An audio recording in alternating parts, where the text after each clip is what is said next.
সংঘাতে শুরুটা করেছিলেন নেতানিয়াহুই, কিন্তু ফলাফল নিয়ে রীতিমতো ক্ষুব্ধ ইসরায়েলের বাসিন্দারা।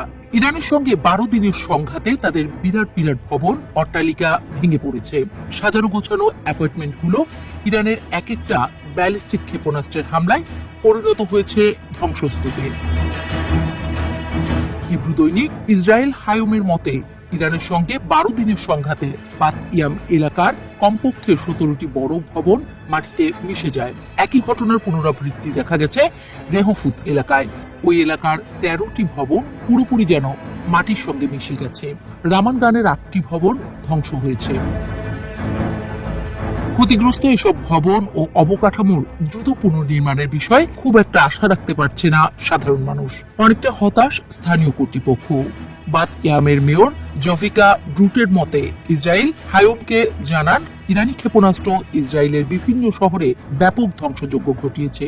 আমরা যদি দ্রুত পুনর্নির্মাণের জন্য পদক্ষেপ নিতে চাই, তবুও এই প্রক্রিয়াটি সম্পন্ন হতে 2 থেকে 3 বছর সময় লাগবে।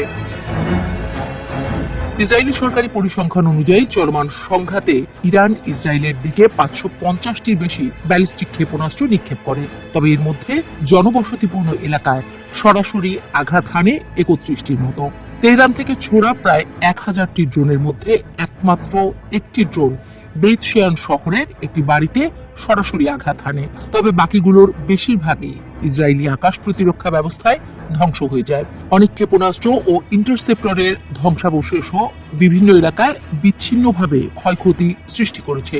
স্থানীয় আরো বেশ কয়েকটি গণমাধ্যম সূত্রে জানা গেছে, অস্থায়ীভাবে বিভিন্ন হোটেলে আশ্রয় নেওয়া ইসরায়েলিদের সংখ্যা 12,000 ছাড়িয়ে গেছে। প্রায় 90টি হোটেলে স্থানান্তর করা হয়েছে তাদের। ক্ষুব্ধ এক ইসরায়েলির ভাষ্য মতে, জুলাইয়ের মাঝামাঝি পর্যন্ত আমরা হোটেলে থাকতে পারবো এবং আমাদের দ্রুত একটি বাড়ি খুঁজে বের করতে হবে।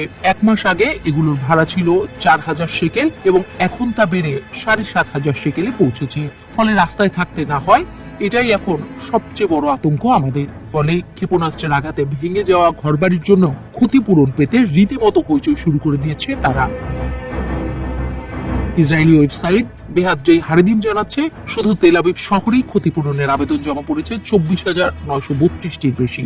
দক্ষিণাঞ্চলের আশকেলন শহরেও সংখ্যা কম নয়, 10,793টি আবেদন জমা পড়েছে সেখানেও। বিশ্লেষকদের মতে এরা এখন এক প্রকার বিস্ফোরক হয়ে দাঁড়িয়েছে নেতানিয়াহুর জন্য।